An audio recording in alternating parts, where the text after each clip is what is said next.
Taking it all into account. But it felt like the right time now, and this is about moving forward.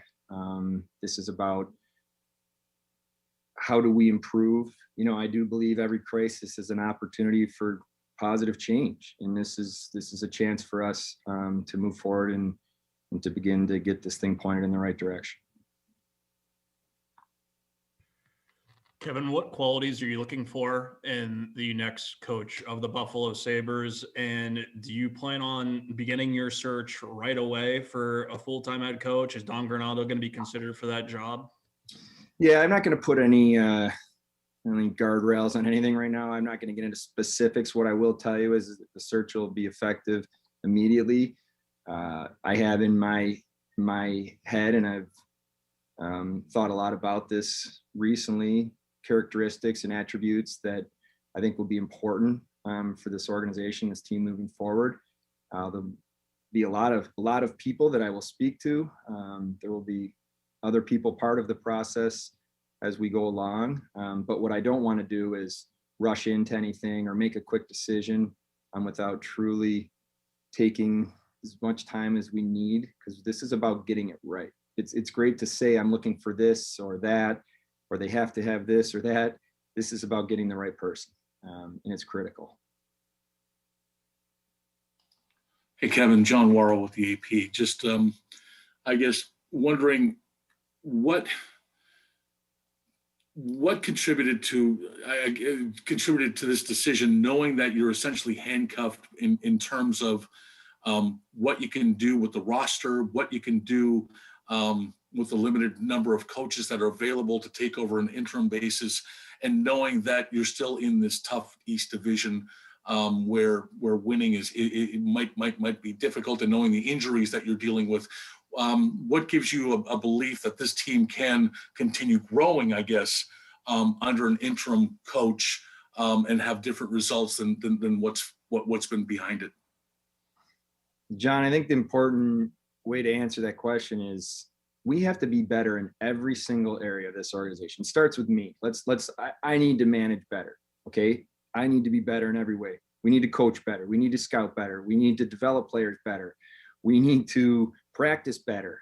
I mean, you name it, we need to do it better, period. And I said it a couple weeks ago, it's unacceptable in every area. And so why do we do it? Well, we're doing it because we feel that we have to start to improve. And of course, results matter. This is a results business, and where we are is unacceptable. It speaks for itself, but it's deeper than that.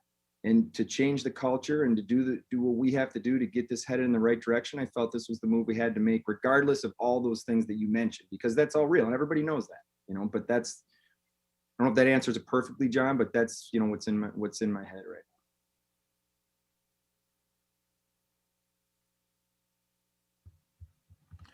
now. Hi, Kevin. Certainly Ralph made mistakes, and we understand that, and this move is probably overdue. But to me, it really comes down to a team that quit on its coach, that put out the most embarrassing effort maybe in franchise history Monday night on the coach and on your watch. And now it's a team that the players have quit on multiple coaches, many of the marquee players. So what's your message to these players going forward about having some shred of accountability for their performance that we've seen in multiple years result in coaches getting fired? Mike, I think, you kind of answered your own question. It is players need to understand it. I'm going to have a very honest conversation about that tomorrow when our players are here. There has to be a pride that goes with putting on a Buffalo Sabres jersey. There has to be a pride of showing up every day and being a National Hockey League player, of looking around and saying, I'm one of the 700, 800, whatever it is in the league that get to do this every day. And that has to be something that just is inside you and drives you to be better every single day. To love to look around the city of Buffalo and see Sabres hats and signs and people wearing jerseys, that matters. And that has to be within the DNA of our team. So I don't care where we are in the standings right now. If we do not show up at the rink tomorrow and for the rest of this season have that characteristic about our team, it's going to be unacceptable. And that is going to be a message and something that I'm going to spend time on. And as we evaluate players and we scout players, that needs to be part of it. You have to just love to show up every day and want to compete and be a Buffalo Sabre.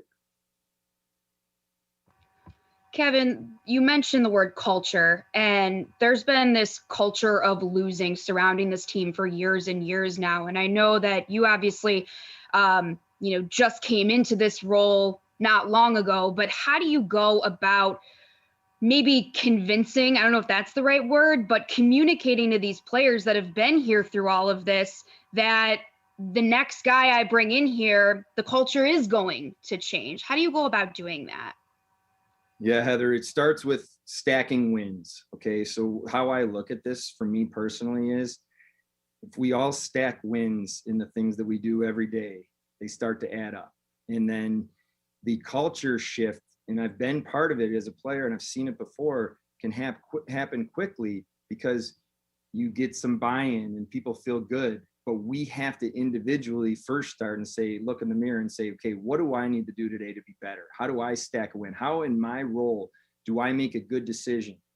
And this was a tough decision today, and in a very difficult season and all this stuff going on. But now my next decision has to be the right one, and it has to be the right one after that, and stacking wins on top of each other. And then in, little things that players have to do in practice that will start to work together and stack on top of each other. Those are the ways, Heather. And that's how I see it, from a 30,000 foot view of kind of big picture, how you have to do it. But it starts with each of us. It's each of us individually challenging, pushing, and being our best. And kind of goes back to my last answer, and loving, getting up every day and having this burning desire to succeed in this organization. And as a Buffalo Sabre player, coach, manager, whatever it is, scout, then we all share that. Great things can happen. Kevyn, on the ice, what are you looking to see from this team this second half of the season under an interim head coach? Yeah, we compete. We need to be better in the harder areas of the game. We need to defend better and quicker and more tenaciously. We need to do a better job in the offensive zone of getting to the inside in the harder areas. We need to manage the game better. When you have your end of a shift and the puck's on your stick, do you take that hit and get the puck deep so you don't turn it over and have an odd man rush the other way? Those are the little things. And again, that's stacking the good things up on top of each other that point you in the right direction. And the results do take care of themselves. This is a result business, but if you do the right thing, shift in and shift out, you start to win shifts, and then you win periods, and then you win hockey games. So let's not overcomplicate this. We want to be better. We have to be better, and we will be better.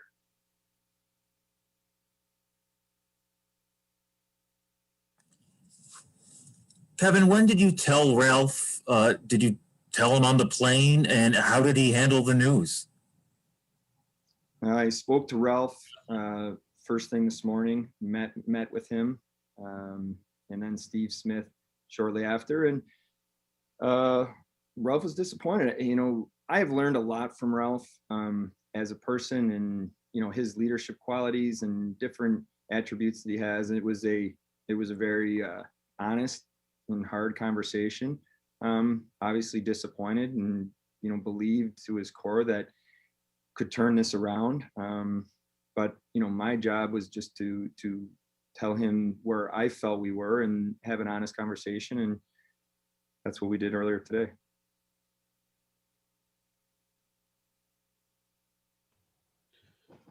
Kevyn, looking at the recent hires, Dan Bilesma, Phil Housley, both not able to connect. I think it's fair to say they probably took a more hard-nosed approach than Ralph did. And Ralph, it worked last year for a period, but obviously things have gone off the rails. I guess the focus of my question is, what do you think you need? And in terms of the attributes you're looking for, and given the numbers, Don Granato, I think, is the 7th coach who's worked under the Pagulas. Are you concerned about who you're going to be able to attract here? No, I guess to start with the latter question you asked. No, not at all. And I'm not in, the past for me is part of the story and understanding, and that matters. But the focus for me is moving forward. And I understand from the fan base or from the media that has been, living through this over the last number of years. I have sympathy. I understand. Trust me, I get it. Like I've said over and over again in press conferences, I get it more than probably most people would. But it's about getting this right and moving forward. And in my job, doing everything and anything to make that happen. I think one of the art of coaching that I've seen over the years, real positive attributes, is someone, the relationships are important. You need to build trust and relationships with players, but there has to be an accountability that goes with that, so that's something that I just think is really important overall. And I think every player that's ever played understands that too. That's what players want. Hey, Kevyn, you said you're not going to rush anything, and I totally understand that, but I'm wondering where the balance is between making a decision while there are some candidates who, have pretty impressive track records that are out and available right now, and then waiting when there might be more job openings with other teams, and then maybe some of the more attractive candidates then choose those more attractive jobs. Where does the balance lie there? Yeah, I'm not going to timeline it at all. For me, it's about getting it right. So if we felt that it was absolutely the right person, and it happens quicker, then okay. If it needs to take a longer time because we haven't found the right person, or just this isn't that easy of a time to just have conversations, and meet people face to face either. So I don't want to be rushed in anything. It's about getting it right, and that's what is something that I've talked about since June. It's so important, the people and how we move forward, and we have to make sure on this.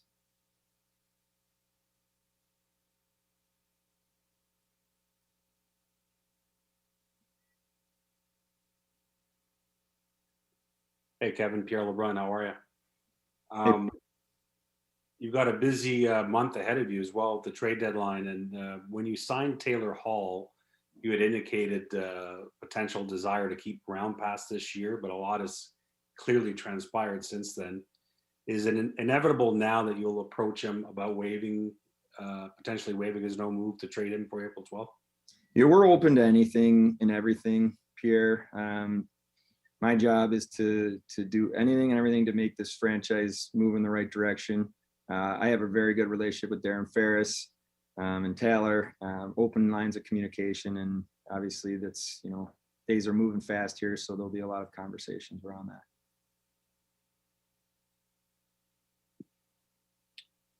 Hi, Mr. Adams. Given the team's overall standing in the league, are you looking to be sellers in the trade deadline? Yeah, it's the same answer for me. Is open to anything and everything, to improving. Obviously where we are in the standings lends the fact that I'll be getting phone calls, or have been getting phone calls on players, and conversations every day. A lot of conversations. So, absolutely. This is my job to make sure that not only I'm proactive, but listening as well, and doing everything I can to move this thing forward. Kevin, I'm just wondering if you could take us through sort of the process that you took the last week and a half, 2 weeks to evaluate the situation. You've been with the team on the road, you've been watching closely. What sort of conversations were you having? First year as a general manager, it's a pretty significant decision to make, and I know it was yours to make. So how did you go about evaluating it? Yeah, Lance, it's a good point to bring it all up, because it's not as simple as ultimately wins and losses are what you're judged on and what happens in the standings, but it's deeper than that. So for me, certainly part of this was understanding our players' mindset, and the players really, really love Ralph Krueger. They respect him and believe in Ralph. And so, understanding that dynamic of what our locker room was like, obviously talking to a lot of players, how are they doing with each other? And, I've been part of situations in the past as a player where when things aren't going well, it can get toxic quick, it really can. And trying to keep a pulse on that, our locker room, the guys are getting along, the coaches communicated well with the players throughout this whole process. So for me, that's part of the evaluation. And then obviously you have all the other stuff that goes along with the coaching part. And ultimately the results speak for themselves. The standings speak for themselves. We're not where we need to be. And I felt it was the right time to make the change. Kevin, I wanted to expand on the Taylor Hall conversation just for a moment, if I could. Have you had talks with Darren Ferris to extend Taylor? I mean, have you gotten that far with it where you at least have chatted with him about a contract extension? Yeah, we openly in the beginning, like when this all happened, the free agency date's different than I was about to say July 1st, but you know what I mean, whenever that was, talked about, what would we do moving forward in concepts. So we've had open dialogue back then, and, Darren and I have been in touch recently, and we've had conversations both ways. So we'll see where this goes, Paul. Hey, Kevin, how are Don, Matt, and Dan approaching this with their conversation you've had? How are they going to walk into the locker room and get control, basically? Yeah, So Don Granado's been a head coach for many years in different levels of professional hockey. He's been in the college game. He's been in the national program, has a development background, as a teacher kind of mentality. So he's commanded a room in as a head coach before. So when it comes to Matt and Dan, Matt is he's been with the team all season in his development role. He'll continue in the development, but he's going to step into this as well. So the players have been seeing him every day. He's been on the ice every day. So I don't see, any sort of kind of burn-in time for him in terms of relationships with players. And Dan Girardi for me is someone that was very, very well respected in the league when he played. High character, high compete, thought the game very well as a defenseman, which I thought would be very helpful in a short time to bring some fresh perspective. I've been extremely impressed with Dan in his role as a development coach on our staff for the past few months. The attention to detail he showed, the discipline, the amount of work he's done with our prospects. So, there's always transition and, kind of finding your way. And we have, I think, 28 games in 53 days coming up. I think we're exactly halfway. So, it's gonna move fast, but I have no doubt all three of them will jump right in. And, Dan will, I don't believe, be able to coach tomorrow because of quarantine rules. So, we may have Seth Appert come in for a game here, just to all hands on deck. We're going to do our best, but I'm excited for the opportunity that all three of them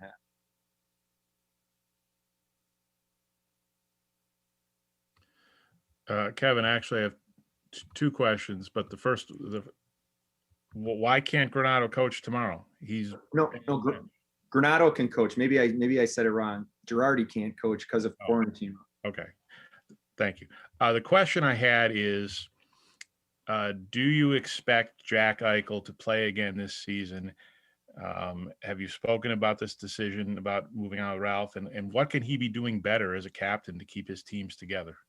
Yeah, so we're hopeful that Jack will be able to move forward here and get back in the lineup. Obviously, I think it's been out publicly that he had to serve the quarantine after getting a second opinion. So we're kind of almost out of that situation, and he'll be reevaluated. And yeah, so we're hopeful. I think as any young leader, especially because Jack's been around, but he still is young.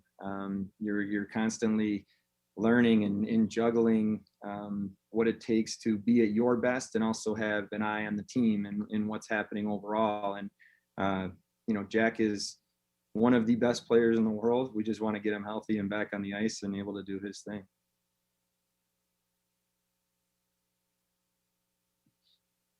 Hey, Kevin, there's a lot of opinions out there in terms of, what should happen with the front office and, the amount of staff you have, no assistant GMs.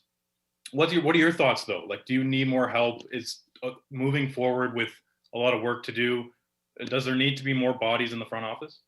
Yeah, I'm currently, looking to fill the assistant GM role now. We'll be speaking to, I guess the search would be ongoing here, and definitely. I think if you go back to June, one of the things we talked about is finding the right people and kind of maybe catching my breath and understanding everything that was going on and evaluating where we see that we need to fill in, knowing all along that we absolutely had to fill in different roles. So that's something that I'm working on right now, and keep you posted on. Kevin, you mentioned it briefly when talking about Girardi and his experience with defense. How critical is the remainder of this season to getting your young defensemen playing the way they're capable of? Very, very important. I think the National Hockey League is a hard league to develop in. It's the best league in the world. So, regardless of talent and expectations, there's times where young players are just going to have great games and then down games and great games. So it's finding the consistency. And I do think Dan is a fresh perspective, and kind of coming not that long ago playing in the National Hockey League will be very relatable in certain ways, especially with the the way the game's played now, and I'm looking forward to him getting in and teaching. But no, it's critical, and we need to make sure that we take steps with all our players, not just our young players. Good morning, Kevin.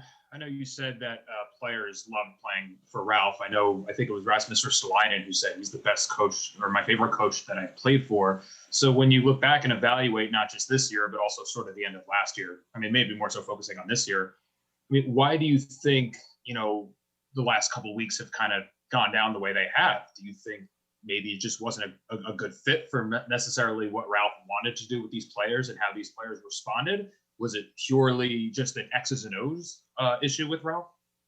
Yeah, I've spent a lot of time thinking about it. That's part of the evaluation, because what you said is right. The players care about Ralph and believe in Ralph, and the reality is it has to translate to on-ice success, and where we are isn't good enough. And I talk about our team and this town, and we need to have an identity moving forward and build this team where the players love playing, they compete hard, the fans love watching it, and it's all connected. I know I've seen it in this town before, and I know what that does for our fan base, and I understand that, and we're not there. And that's where, when I go back to earlier, and I said every part of our organization has to be better, and it starts with me. And the accountability factor is something that is real, and we all have to understand that. And it's not saying, oh, if this guy was better over here or they were better over there. It's all of us looking in the mirror and being better.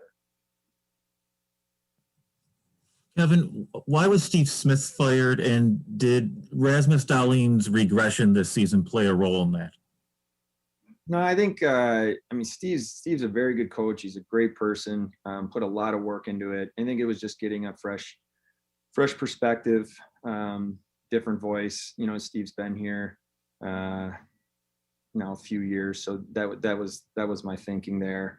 But across the board, our players need to be better, and that wasn't any one particular thing. Kevin, with the fans being allowed back in the building later this week, how much did the potential for fan backlash in the building play into the timing of this decision, and really how much did that play into this overall? Paul, I'd never even entered my mind. I think that for me, if I start thinking about those type of things, it takes me away from what my job is, to be so focused on our hockey team. I hope that eventually we're able to open this back up, and our fans are back, and they become proud to watch the team that we have on the ice. And right now it hasn't been good enough, but I wasn't thinking about that going through this evaluation process and ultimately making this decision. Hey, Kevin, I just wanted to follow up. I think it was Mike's question on Jack Eichel. You addressed the injury situation, but the other component of that was, to what degree have you talked to Jack, if at all, about this decision? And again, I would ask you, have you gauged his level of patience for the situation here with regard to where he wants to play in the future? Because I know that's a big point of speculation for a lot of people. Yeah, I communicated with the leadership group this morning about the decision that I had made with Ralph and Steve. From the beginning, one of the things I said was building a relationship with Jack is important. We've done that. We've spoken at length in the off season and into the season. The last 7 or 8 days he's been in quarantine, so he hasn't been in the building or around the team. But it's important. You want to have open communication, and Jack knows my door is always open, and we talk regularly.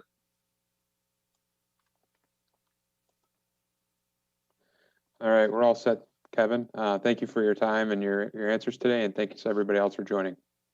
Thank you.